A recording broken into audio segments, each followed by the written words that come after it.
Hi, my name is Louise Andrew and I run the art team at d3t. And I'm just going to talk about building your portfolio as a graduate artist. Portfolio tips. Artwork. Make sure your artwork is the most important thing. Make sure you really look. When you're making something, really think about exactly what it is you're trying to make. It's that final 5% that makes your artwork really stand out. It's the difference between something looking like something and something really looking like something. So make sure you spend a lot of time on your portfolio and the artwork is of the best quality you could possibly do. Number 2, quality over quantity. I don't necessarily want to see portfolios absolutely chock-a-block with artwork. I want to see 4 to 6 pieces of your very best work. And when you come for interview, be prepared to talk about it and what you love about it, what you think was successful and why you did it. Show the breakdowns, show wireframes. I'd like to see edge loops and the density of the meshes. I want to see the UV layouts, how your textile density is, whether there's any gaps in your UV layouts, and I want to see your data maps, your roughness and normal maps, etc. Talk about the inspiration, maybe have a paragraph in your portfolio about each piece, why you made it and what you were trying to achieve, what your inspiration was.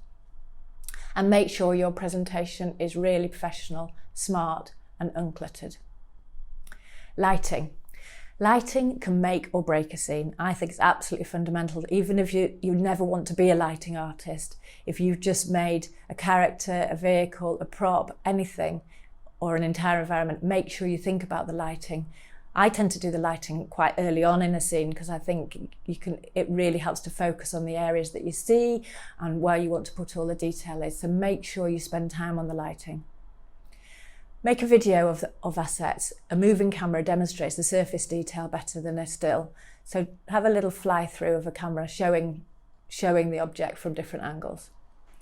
If you want, you could show a step by step. So when you first build your scene, put a camera in and show each step. So you show the block out and then you show the first pass and then you show the next phase and then you show the finished asset with all the lightings and all the effects in it and stuff.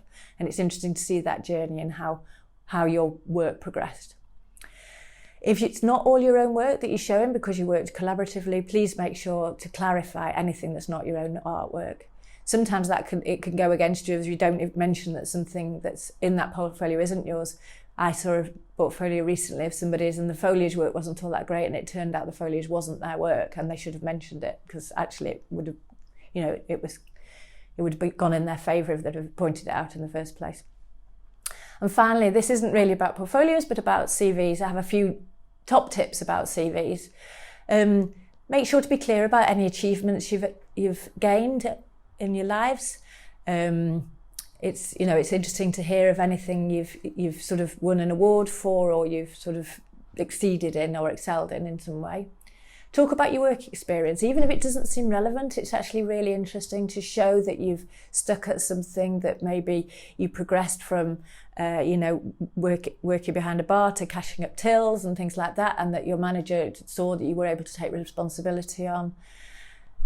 Talk about your interests. Sometimes I can get, so many applicants for jobs and remembering the difference between one candidate and another can be actually remembering, that was the one that played the violin or that was the one who was a boxer or whatever. So talk about your interests. It makes you stand out a bit and I get to hear more about you as a person. And most importantly, make sure your portfolio link is really clear. I've had CVs through that didn't have any portfolio link on them for an art job, which seems crazy. But sometimes they're a bit hidden and not very clear. So make sure they're really clear because quite often when I've got a list of applicants, the first thing I go to is the portfolio.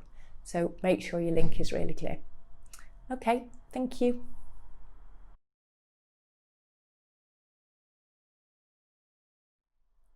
I hope you found this information useful and good luck with your studies.